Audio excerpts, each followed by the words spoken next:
Hello, and thank you so much for staying with us here on Channels Television.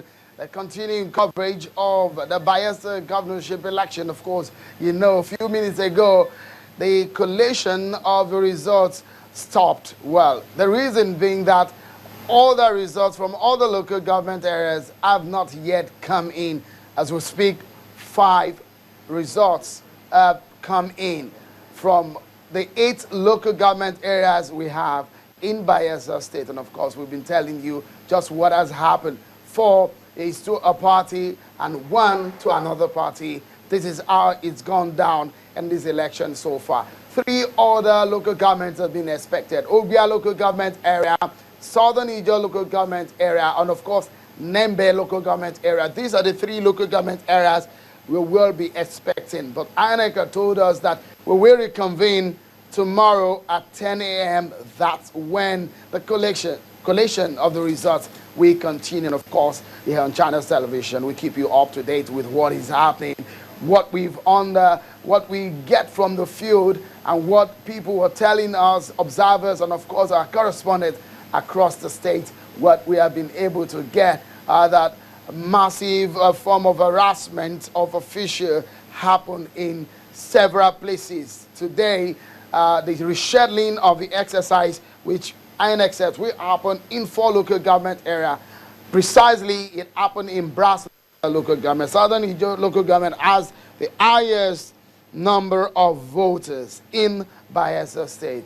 And one observer was telling us how one of the observers was calling them from the bushes because of the disturbances from political thugs. And I have joining me now one of my colleagues who was also caught in the activities of the political thugs. Amaka Okafor joining me now to tell us exactly what our experience has been. She's been here for several weeks monitoring this election, and of course, we started this election coverage together. Thank you so much, Amaka.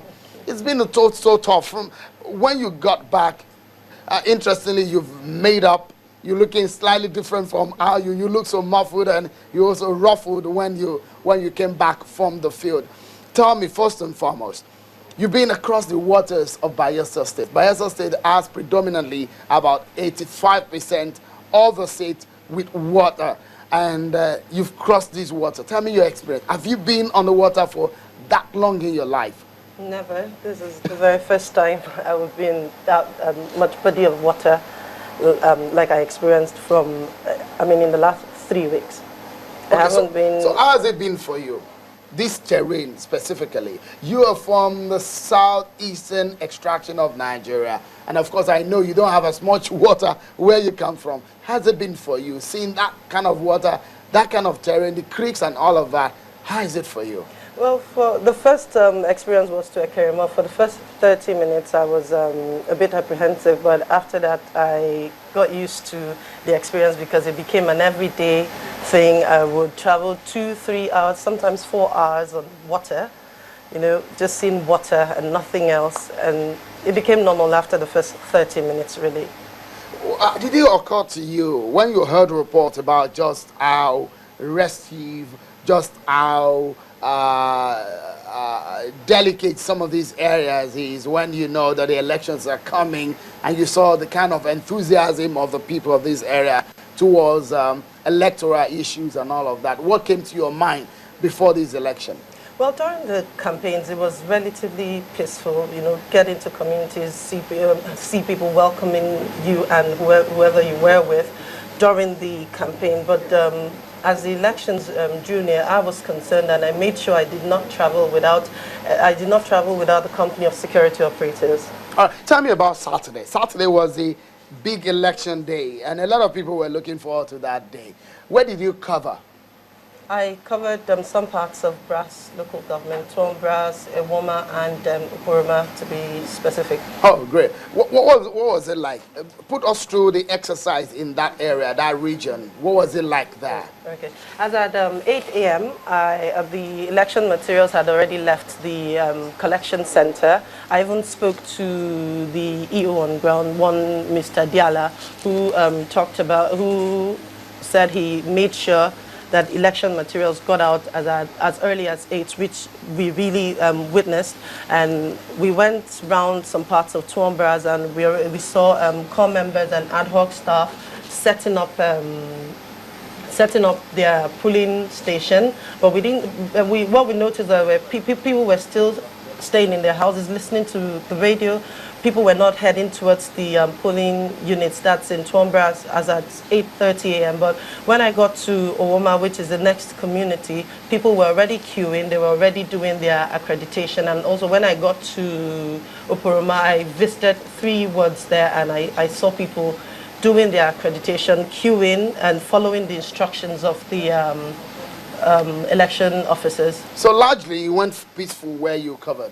To an extent, at about 8:30, we heard there were some skirmishes in some parts of Tuambras, but as at that time, when we heard that, we noticed the presence of army officers. The military officers came into town, and for the rest of the day, they were patrolling the major roads connecting the 3 communities I told you about. But in where I ended up at Oporoma, and in Oporoma, everything went peacefully. You know, I saw women and young people queuing and even old women taking their turns to do their accreditation first. And then that was at about 10, 11, and at about 2 p.m., they queued up again to cast their vote. It's interesting because, I mean, tell me, when you heard elections will take place again in some part of Brass where you covered due to the disturbances from political thought, did you see any sign of that in Brass local government specifically? You know, the way the community is, they're sort of separated by bodies of water, so they're not like as close knit as you would find in landlocked communities. You might need to travel 2-3 hours to meet the very next community, so I wouldn't be able to tell you much about what happened in some of those other places. All right. The most terrifying for you, I perceive, is the experience of today, right? When you first put the call through to me and you said, Sheon, things are not going well right now. For a moment, I said, wow, Amaka, try to be safe. Put me through what happened today. Where were you and what really went down where you covered today, Sunday? Okay, today I went to Amasoma. And when we got in at about, we went there earlier in the day. And Amasoma, of course, sorry, is in southern Ijaw. Yeah. The southern Ijaw that everybody's talking about here. Okay. So when we got there earlier in the day, nothing had started. That was at about 10, 11, 12-ish. Nothing had started. And we went back at about 4 p.m. and we found out that the materials had come and they were distributed. In fact, the first set was about to be sent to the various units when we noticed that some people, you know, different groups of people were having issues with the movement of the materials. And the very last thing I witnessed was when the security operatives tear-gassed everyone to just get everyone away from the vehicles. That was what, at that point, I spoke to my other colleagues and I asked them to, let's just leave town because it wasn't looking Before we talk about when it became unsafe to cover that particular area, I mean, the southern Ijaw, it was something that we were meeting when we were doing production meeting yesterday, and we had a lot of headache trying to see just how we're going to overcome covering that restive area. But well, tell me, what really was it like? Were there confrontations between the political party supporters there? Well, like I told you, I noticed people, you know, screaming on the 2 sides of the road, saying, you know, some were saying you can't leave here, and the others were saying we need this so and so person to accompany you before you can leave here, and some were saying you can't leave with this material. We know this person; he belongs to this person. That was after the voting. They voted? No. They've not even voted. At the point this was happening, the materials were heading to the polling units. Wow. So materials had not even arrived at the polling units. I noticed one polling unit that had started. Okay. But that started voting? No, not voting. They were setting up their at 4 p.m. They were setting up almost 5:30. Almost 5:30. Yeah. And so, because this is one of the incidents that happened yesterday when INEC realized that when the materials got to those areas and they felt, look, if materials get to these areas at this time, it didn't make sense for us to start this exercise. That's why they rescheduled for today. But now, if at 5:30 a.m., the exercise had not started. All right, put us through what exactly happened at the moment when you heard gunshots and you heard the sound of tear gas and the smoke came. I noticed that I think about 4 or 5 buses that were leaving to the ward were stopped in the middle of the road. And then everyone was screaming at the top of their voices, but the security guys were doing their best to calm everyone down. And when I feel they felt it wasn't working, and then they let out some friendly fire and then the tear gas to pave way for the materials to move. But at that point, we decided to leave. Okay, interesting. Now, just before I allow you to go, a lot of people want to know exactly how things were playing out, of course, trying to paint that picture. Of course, we're processing those pictures so that Nigerians will get a sense of what you experienced and all of that. You were smoked out of that place, and exactly for you, you've been a journalist for several years, and for you, how did that come to you? In the line of duty, and you're this close, to this kind of violence in election.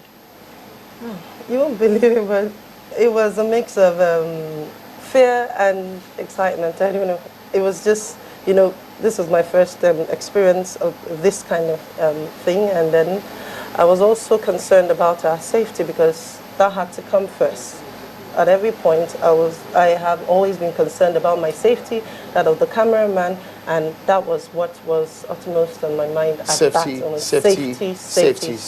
Thank you so much, Amaka. Of course, I will allow you also to get a sense of what happened to my other colleague, of course, Dobra Timiwood, who also was around that local government area. And of course, when she went there, what happened to her, where she covered, and exactly what really happened to her also, because when Amaka came running here, she was panting, and well, I'll allow you to listen to Dobra when she joins me herself. We'll take a moment, and when we return, we'll talk more about the experiences of my colleagues in covering this election, and some of them were smoked out of some part of Amasoma, where they covered in the southern Ijaw local government areas. This is a continued coverage of the Bayelsa governorship election here live in Yanagwa, the capital of Bayelsa State. We'll take a moment, and when we return, we'll talk more. Stay with us.